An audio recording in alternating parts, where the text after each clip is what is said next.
Did you know in the first post-COVID research published on summer learning that it was found that children involved in math-focused summer programs tend to score higher on standardized math tests and have higher math grades than other students? This is the year we follow the research and join the growing number of schools that are ordering Summer Pops math workbooks for their kids. Summer Pops is an easy, low-cost, and effective summer math program designed for elementary and middle schools. Summer Pops is not an app. It requires zero screen time for our kids. Many of our listeners have already ordered Summer Pops for this year, giving their students the leg up that they need and giving their parents the support they want. You can visit summerpopsworkbooks.com/research to view the studies yourself and then request your free sample books. See firsthand why more schools are providing Summer Pops for their students. That's summerpopsworkbooks.com. Principal Matters Podcast, episode 386.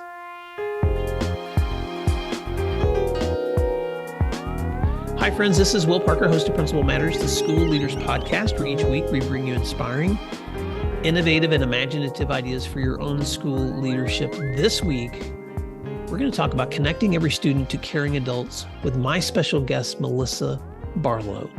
Melissa Barlow is in her 11th year as principal of Yukon High School in Yukon, Oklahoma. And in the past 2 decades as an educator, she has taught both middle level and high school science and math, as well as served in the role of assistant principal and now principal. Barlow obtained her bachelor's degree from Oklahoma State University and a master's in education administration from the University of Central Oklahoma. And as a former alumnus of Yukon High School, she is honored to serve her hometown community with a focus on individual student success through educator collaboration. Her focus on building relationships has established a rich culture and climate that values the success of all students. And in 2021, Melissa Barlow was named the Oklahoma High School Principal of the Year. She has presented on topics such as developing school culture, individualized intervention, and post-secondary preparation. And she's a dear friend. Melissa Barlow, welcome to Principal Matters Podcast. Why don't you fill in the gaps on that intro and tell listeners something else they may be surprised to know about you? Sure. Thank you, Will, for having me. It's exciting to be on. One of the things I think that I'm most excited about, and I tell people all the time, is I've actually been at Yukon High School since I was 14 years old. And so I tease the kids all the time, watch out, it's a vortex, it'll suck you in. So I've been a couple of places in between there, but for the most part, I grew up here.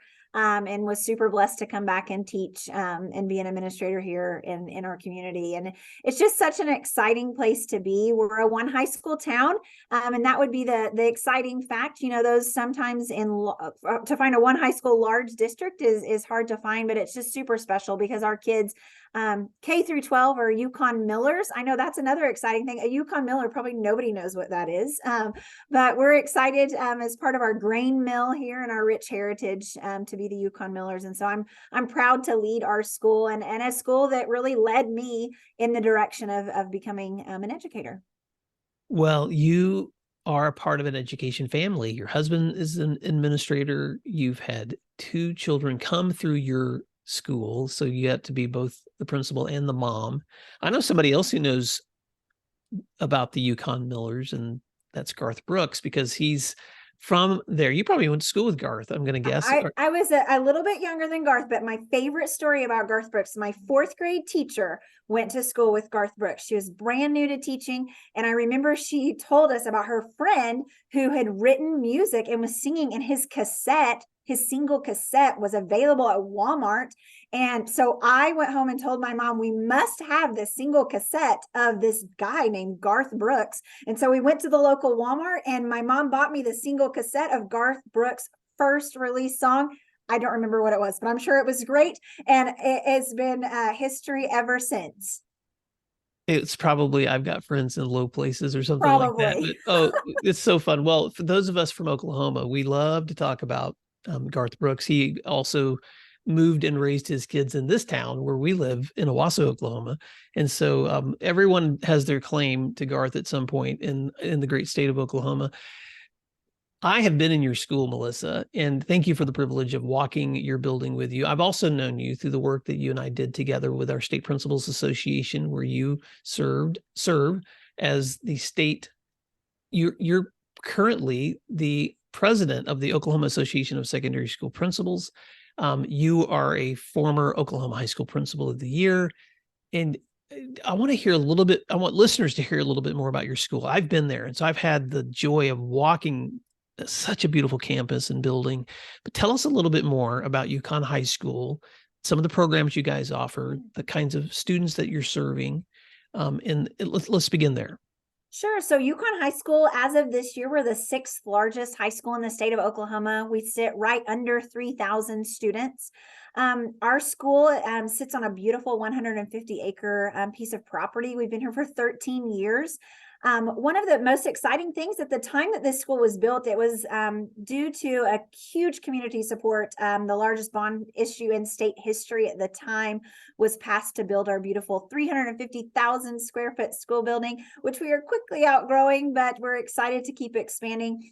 One of the things that I think I'm most proud about at Yukon, as far as programs go, would be the fact that we have a partnership with Southwestern Oklahoma State University. And so our students currently can take courses through them on our campus, but we are getting ready to build a college and career center on the back piece of our property. We have a little bit of property that's been undeveloped on our current property, and we're building a college and career center there. And so oftentimes we think about high schools and we think about freshman academies, but we're kind of going in reverse or opposite of that. And so we are building a college and career center. And so our kids will be able to have their college coursework out there. They'll be able to meet with a representative from Southwestern out there. We'll also house many STEM programs out there. And so really excited to kind of take that kind of what would be kind of a traditional offset of a group of students, and really put our older kids out there and provide them with some opportunities and really some structures where they can take some courses in a lecture hall setting. Obviously not as big as some colleges, but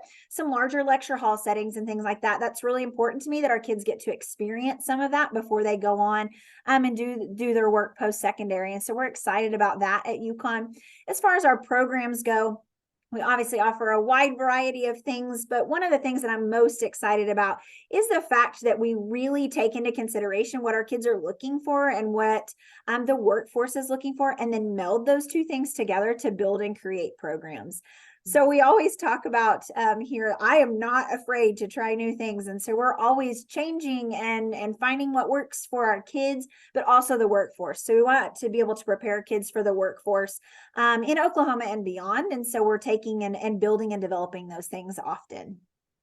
With approximately 3,000 students, Melissa, and I also know you have about 186 teachers, because you and I have talked about your school offline as well. One of the reasons that I wanted to bring you in is I've been talking about you in other episodes, because I'll often talk about how do leaders, whether they're in small settings or large settings, make sure that every student is connected to a caring adult. And I know you're a data person, so you and I have talked a lot about this, and I've seen you present on this, but one of the things I would love for you to talk about is, how did you create what you call your SOS program? Tell us about that program and how it's been beneficial for your school community. Sure. So it actually started with a former Yukon graduate.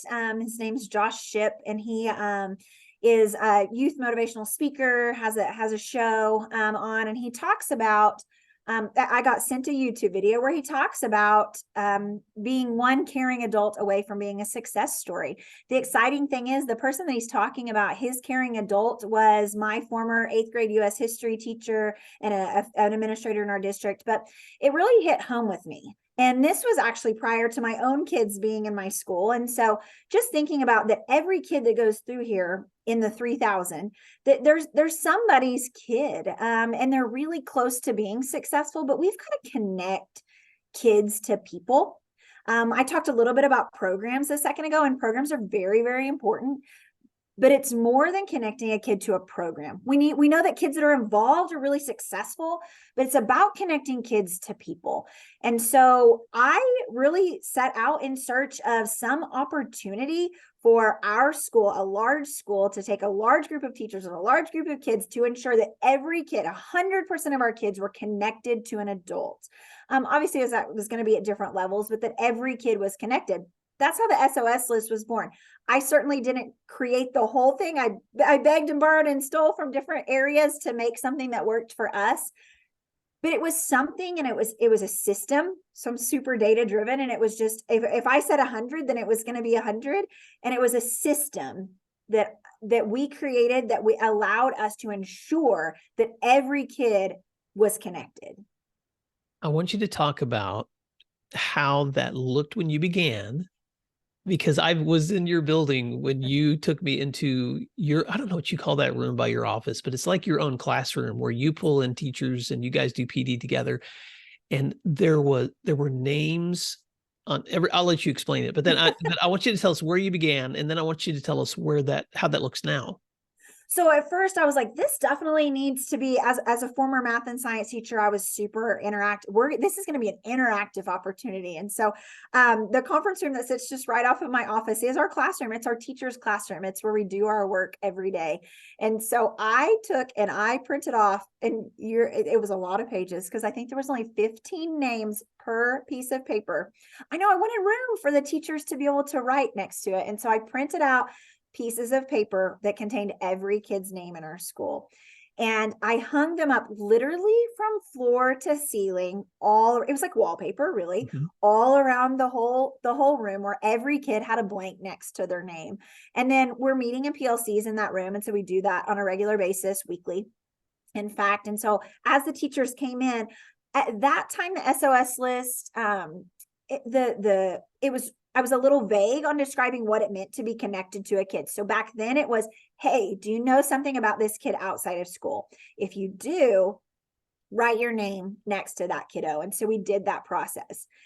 The whole time we've been doing this, we've done it where we kind of do it in waves, do a first round, then maybe a second round, and then, our final round of that. But at first it was just, do you know anything about this kid outside of school? Do they work at Taco Bell? Do they have a brother or sister, or whatever it might be?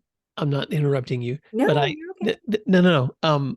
no, keep going, because I know you have different levels. So that's level Yes. one. So continue. Go So ahead. that's level one. And so what I did, what started coming of that is, so let me go back to, the 3 rounds. So we do a first round, and that usually occurs around after Labor Day. I try to do it about a week after Labor Day.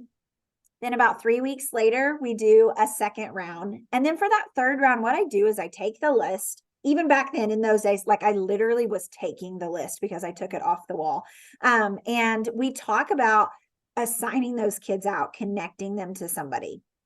Because if we're going to get to 100%, we're going to have to do some work, right? We're going to have to ask teachers to step outside their comfort zone and reach out to a kid who may be the quiet kid in the back of the room, or a kid that only comes to class every so many days.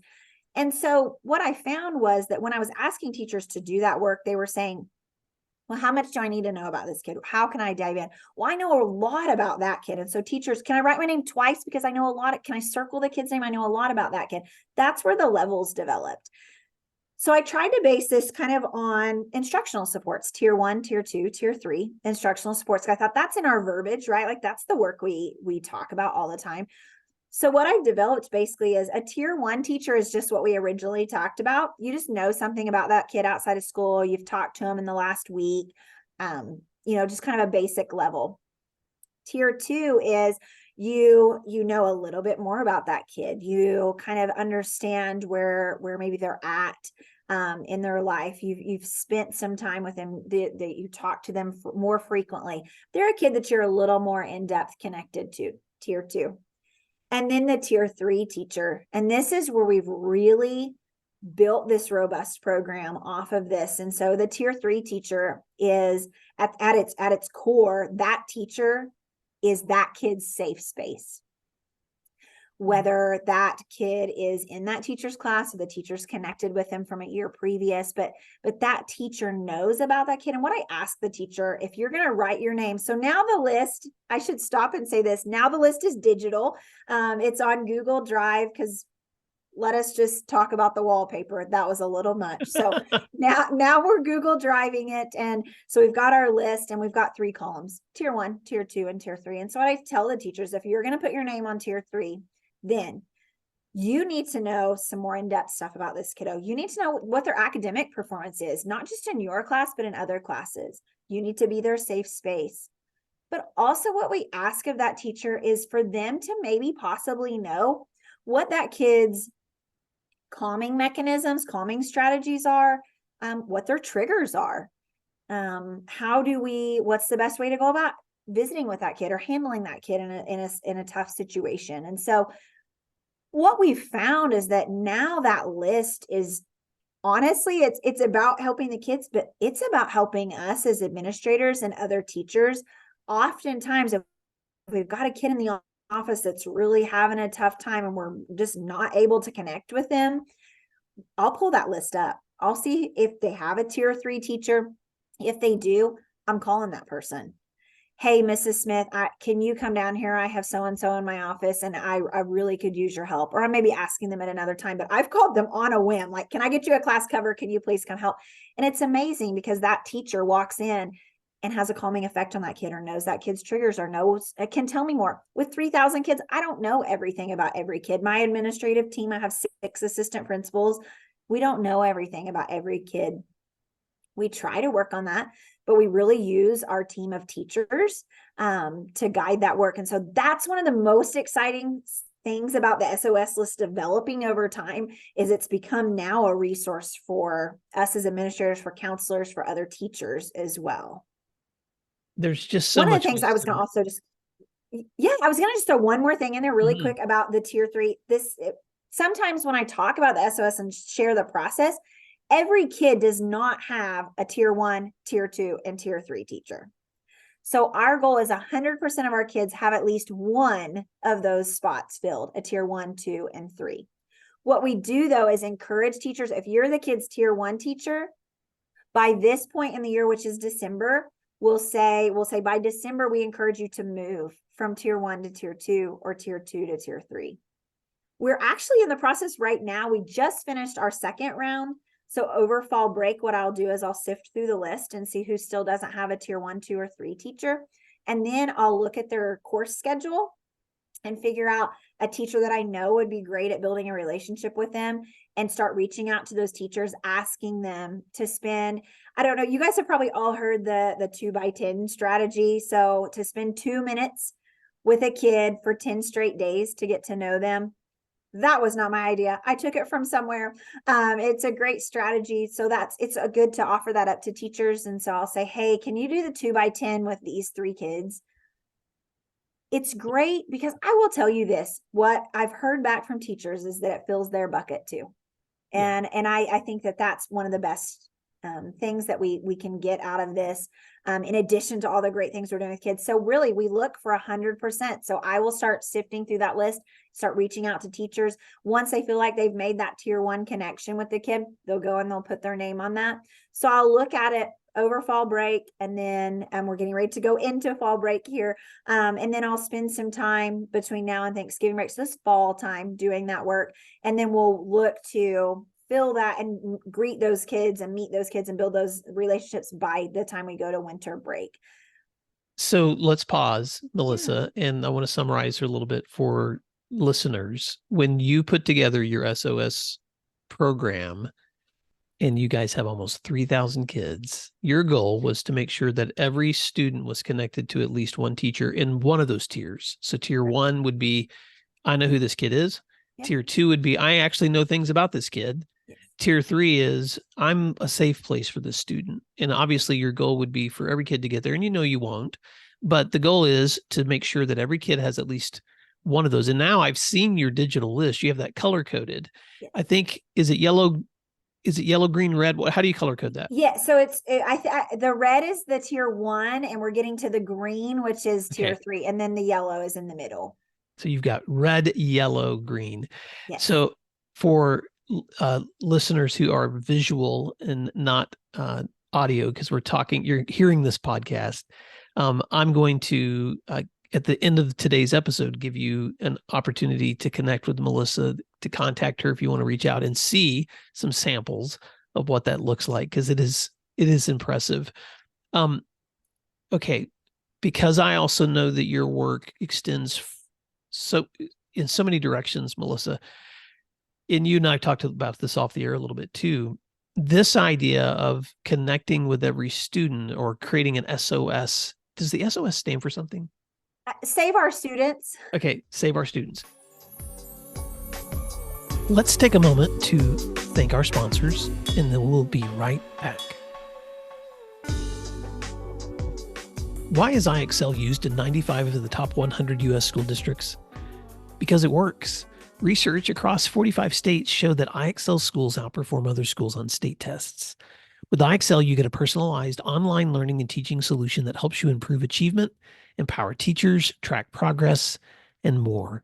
This one platform for K-12 helps teachers accomplish what normally would require dozens of other tools. For example, as students practice skills, iExcel automatically adapts to ensure each learner is always supported and challenged at the right level. iExcel also provides every student with a personalized learning plan to help them close knowledge gaps effectively. One of my favorite things about iExcel is their personalized test prep tool. For exams like the SAT and ACT, iExcel will analyze a student's most recent score and generate a custom list of skills to help them boost their scores. If you want to take the load off of your teachers so they can do their best work, iExcel can help. Learn more at iExcel.com/PM today.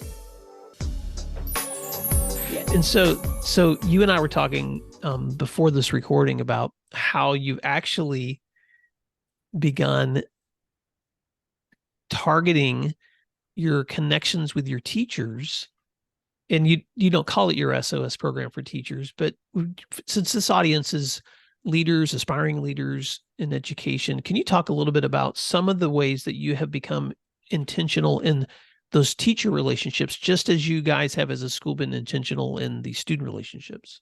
Yeah. And so this really kind of happened organically. So it wasn't something that I set out to, okay, well, if the teachers are going to do this, then I need to do this as a leader. It was actually just as I was kind of crafting my goal for the year and something that I wanted to focus on. For me as a leader, I wanted to focus on teacher retention. And, we've seen a lot of teachers come and go in education in general, but I really wanted to focus on teacher retention. And really researching and reading up on that, I knew that teachers needed to have connections to administrators in schools and really get their questions answered and all of that. So I set out to create, and I did this really unintentionally, but was to create a list of all of our teachers and try to mark down or track my positive touch points with those teachers. And that positive touch point, I didn't want to be held to like, that needs to be a face-to-face meeting or, so I've been trying to do any positive touch point, a note that I've written them, an email, or just stopping and seeing them in the hallway, or an intentional meeting that I've had with them. And so I just created a list of our teachers.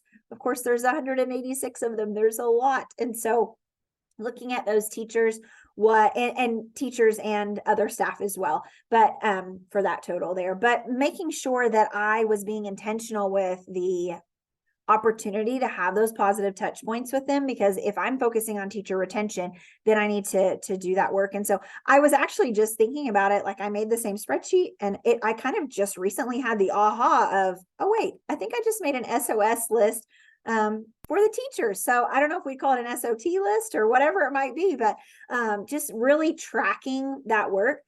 I believe that what we set out to do in our goals and what we track gets done.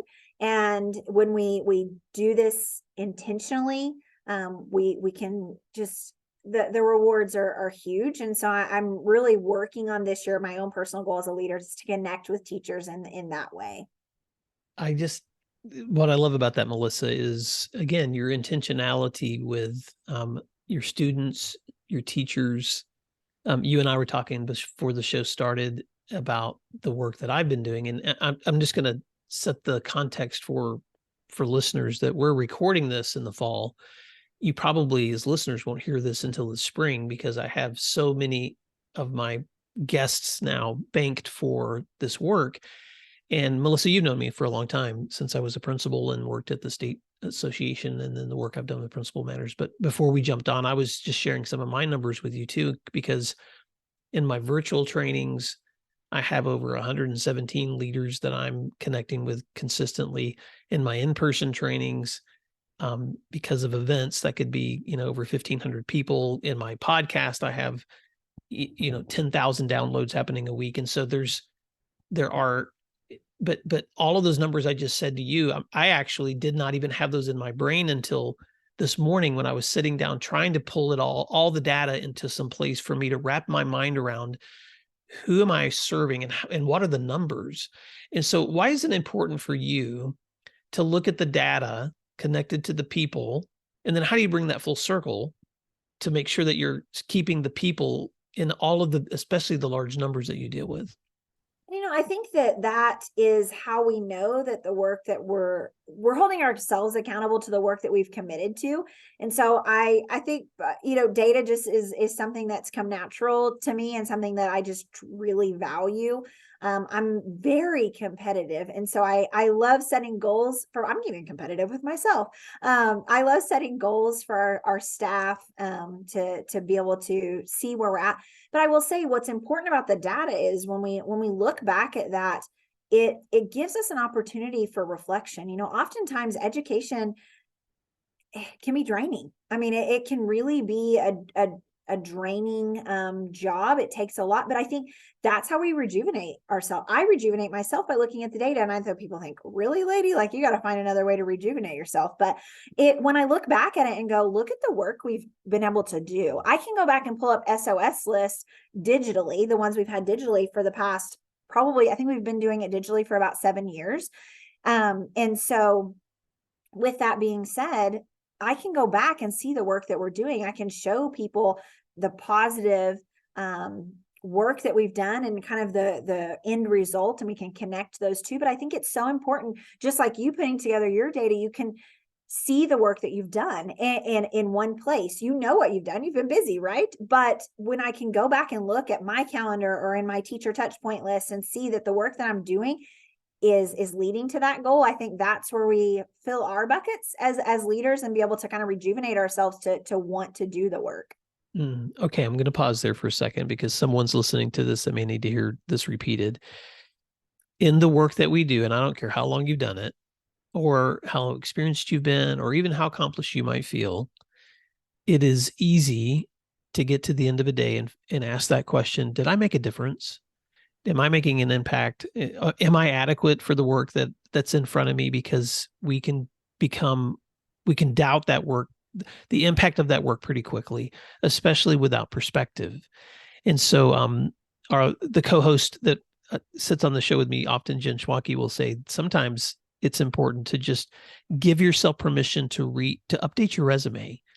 Take a look at like, what have I been doing and what am I doing now? That and you said this to me, Melissa, too, just going through your calendar and refreshing your memory on, okay, these are the things that I've been doing to touch students, to work with families, and so I just want to give Principal Matters listeners permission right now to just pause for a second, review the last month that you've gone through, and then just stop for a moment and accept the fact that you're making a difference.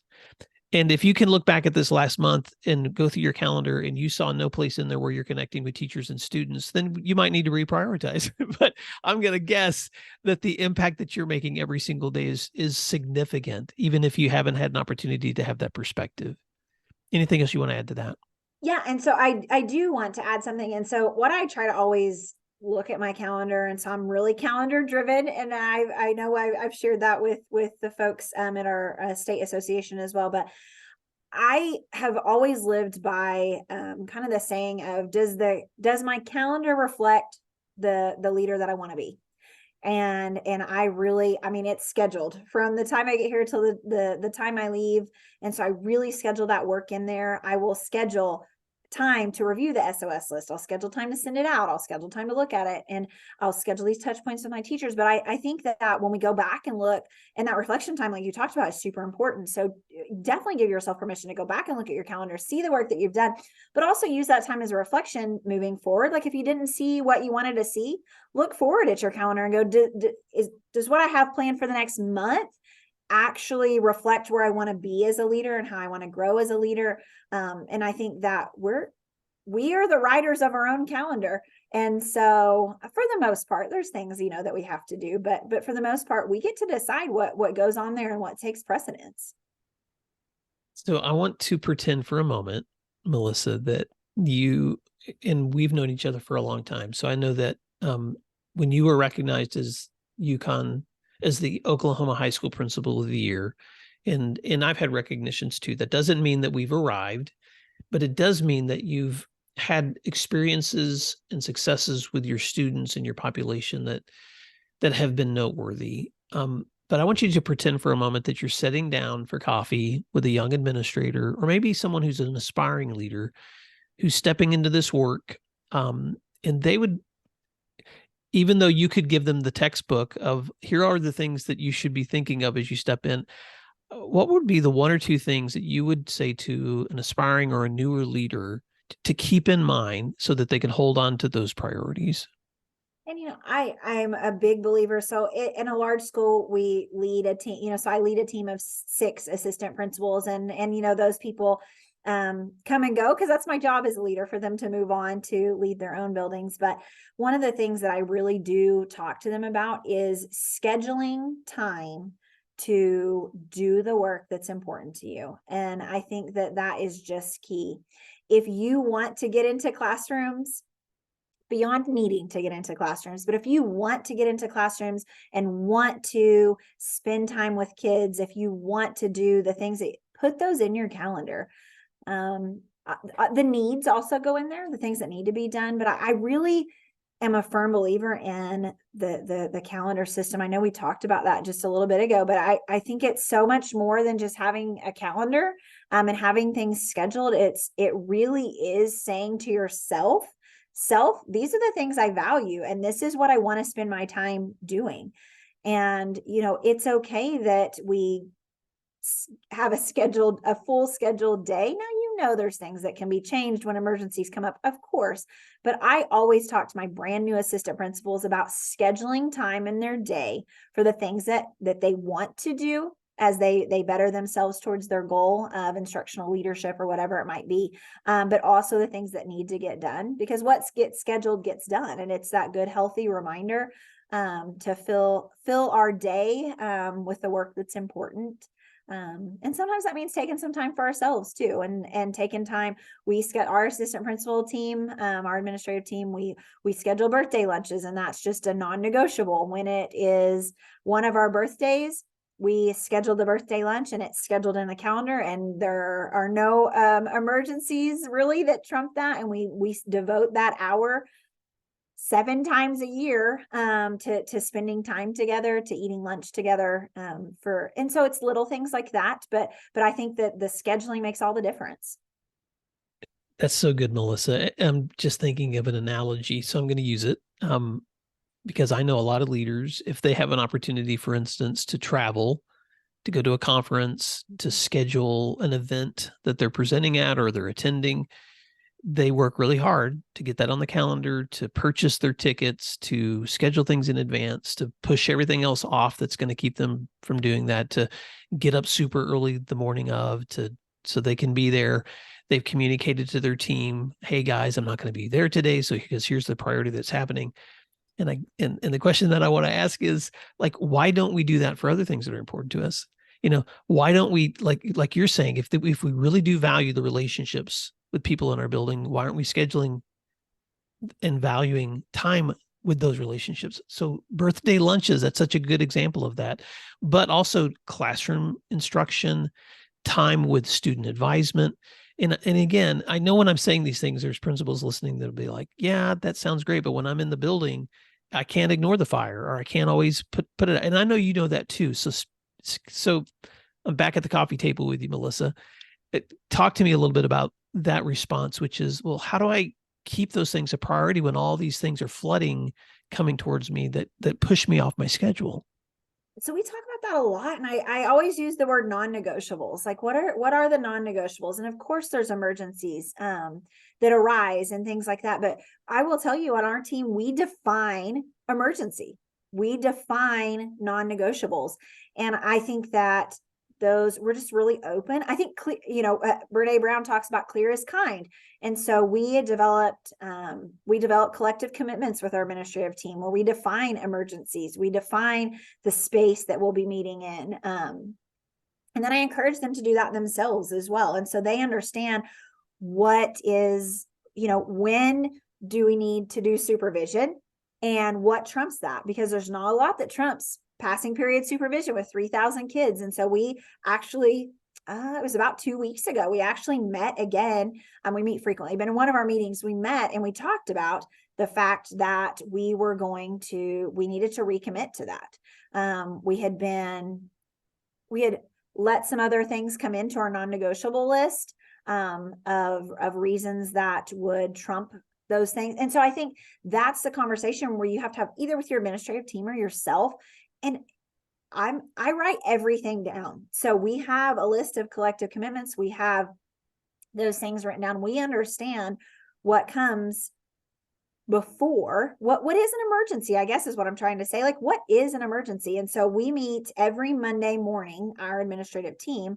And during that time, we know what's an emergency, and we let our secretaries know. They know, we're clear with them. You do not radio, do not call unless these things are happening. And so I think we just have to be honest with folks about what we're doing and why we need to meet. We're not in here just eating bonbons. We're having an important meeting to talk about, what we're doing. The other thing that our team has valued is that instructional time where we are in evaluations and observations. And so in our group text message, we text each other when we're going to be going into a classroom. That is the signal for, all hands on deck. Mm. If one of my students, our principals are divided by alphabet. So if one of their students misbehaves, we've got a text message that says that principal is in an evaluation, and we value that. Our teachers depend on us to be there to watch the work that they're doing. And so one of us will step in and take care of that kid during that situation. So we talk about that a lot. And I think that I would encourage new folks to do that, to decide what are the emergencies, what are the non-negotiables. What I love about that too, Melissa, is the wisdom in those collective commitments is that you're having the conversations on the front end of so that you can anticipate what's going to be happening in advance. So we've already committed to how we're going to respond in advance to that. I'm thinking of a leader that I was working with a few weeks ago in one of our virtual trainings, and a middle school principal, and she shared a document of those collective commitments that she and her staff had put together.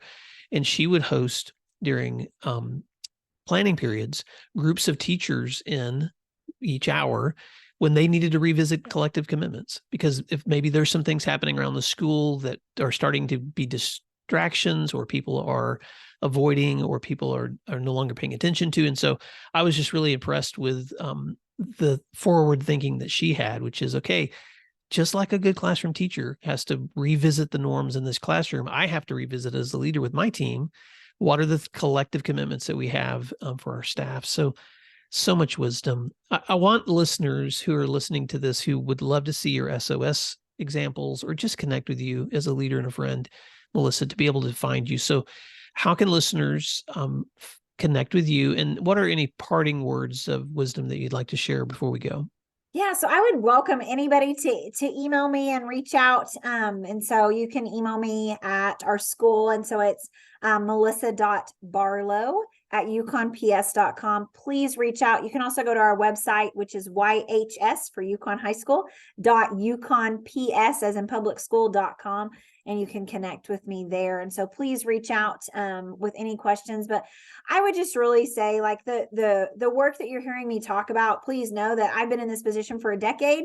And so it's developed over time. And so any listeners out there who are new administrators know that these things don't happen overnight. They're trial and error, and to really take what you hear, but make it your own. Make it work for you. Don't think that just because you see my SOS list, that's something that's going to work perfectly for you. I heard about different things and kind of developed it to work for us, but always be on the lookout. Go to conferences, attend professional development, and listen for things, but listen with an ear of how could you get it to work for your school. And so I think that would be something that I always try to encourage administrators to go out and listen, but listen with not how can I do that exactly, but how could it work for my school, and really to kind of dive into that work and know that the work you're doing matters to kids every day. Well, Melissa Barlow, thank you for the opportunity to connect you with our listeners. Just for full disclosure, you and I have tried a couple of different times to jump into conversation and record, and sometimes the work of school makes that hard to do. And so I just want to thank you for taking the time today in the middle of learning. And I know you're going to step away from this call just like every other principal and immediately step back into that work of caring for others. But thank you for your leadership. Thank you for what you're doing for Yukon.